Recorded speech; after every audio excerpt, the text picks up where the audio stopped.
overtime generally. This has been something that I've been talking about for 4 years now, that overtime costs specifically for police departments across the country have been really detrimental to city budgets. And we're certainly in a different place right now than we've been in years past, in part because of total numbers of members on the force, et cetera. And I'm sure there's some different realities. But to be perfectly frank, the last administration and the last chief talked about really wanting to work on this, but we never really had any kind of clarity as to how it was being done, and there wasn't all that much results. So I'd like to know, Mayor Evans, I think I saw Chief Smith somewhere. There he is.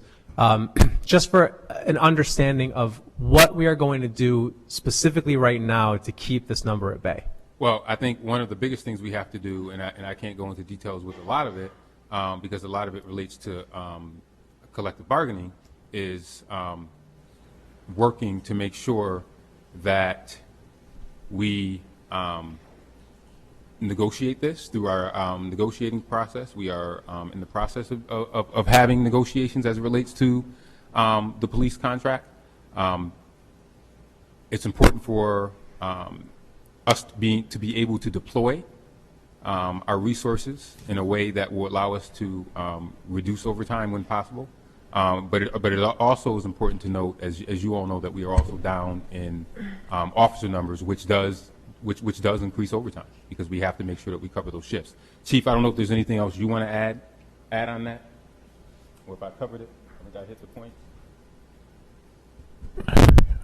So in some of the areas we have had reductions.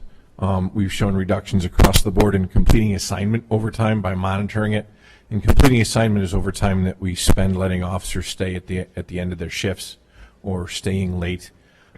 We've also seen reductions in, hang on, there was another one.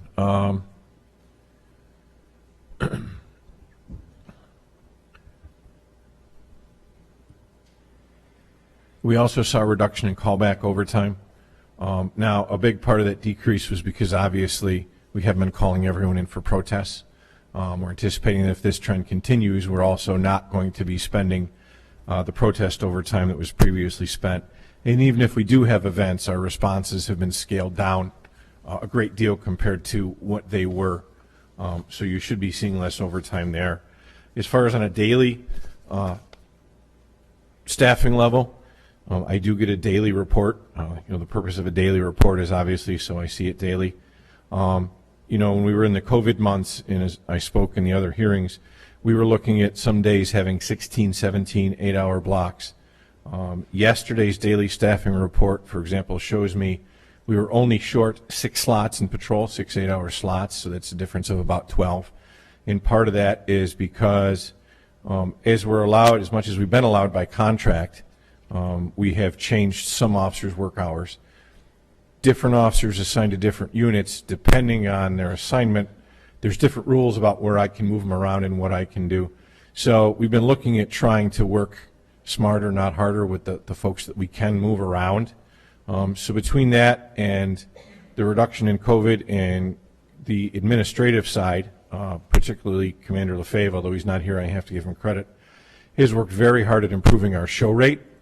So our show rate is the number of people that are actually show up for work, and our number of people that have been out on sick, disability, so on, really was quite high. He's done a great job working with medical staff and getting a lot of these folks back to work that had quite frankly fallen through the cracks. It should have been back to work, and we hadn't been monitoring them. So our show rate has improved greatly. We're continuing to work on that. I expect to see further improvements in our show rate, and then obviously with hiring we're also hoping to see a reduction. So if it weren't for just the overwhelming patrol shortage, I think the systems we have in place will show a reduction in time. And with our hiring practices, we have 100 people signed up for the test in the fall already. Our goal is to have 1,000 people signed up to hopefully make some significant dents in our manpower shortages. We are still looking at a class of about 8 laterals starting in July, and the 22 we have in the academy now should be done in 10 weeks and out on the road, and that's 22 officers on the road. I just want to poke a little bit at one of the things that you said. You said, and I think this is what Mayor Evans was referring to too, that there are different rules that dictate how you can and cannot tell people where to go. That you're talking about rules. You're talking specifically about the bargaining agreement with the Locust Club. Is that correct? That's correct. So most members cannot have their hours of assignment changed. Their reporting times cannot be changed. Their area of assignment cannot be changed. So if they're assigned in one section, I can't move them to another section on a temporary basis. So Genesee section, for example, may have 2 officers over. Lake section may be 2 officers short. I can't take those 2 Genesee officers and put them in Lake section for the day.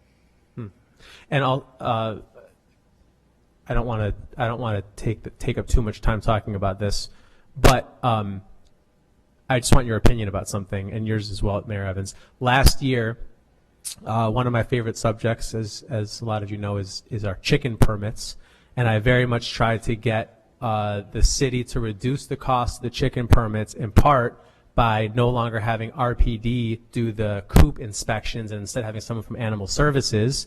And I was told at the time by the past administration that that was something that the Locust Club would not give up. So if there are things that potentially make more sense for a different department to do, and we have police officers who are actively saying they are working a lot of hours, we're short-staffed, but if there are things that is in their contract to do, we do not have the latitude to take that away from them. Is that correct? That's correct. I mean, we are, I mean, and I have to remind people of this again, and I'm in favor of collective bargaining. We have several unions here. I've got a lot of experience with this from the school district.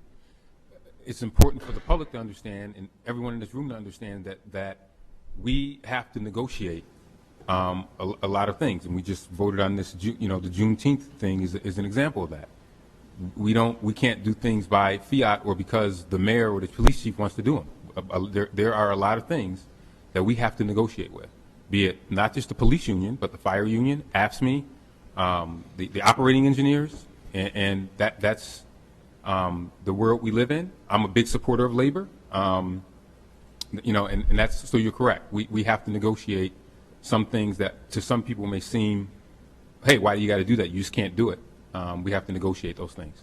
Well, I can't stress this enough. Whatever support the administration needs from council in those negotiations, I can't speak for the rest of my colleagues, but I can say for me personally, I think overtime is a huge concern, not just financially. It doesn't help the community, and it certainly doesn't help the officers to be working 90, 100 hours a week. So if there are things that we can do, and if we can get that contract negotiated so there is some more latitude, and so that the things that the police officers do not need to be doing, like inspecting chicken coops, can no longer be done by police officers, that would be something that I think would be very beneficial to everyone, frankly.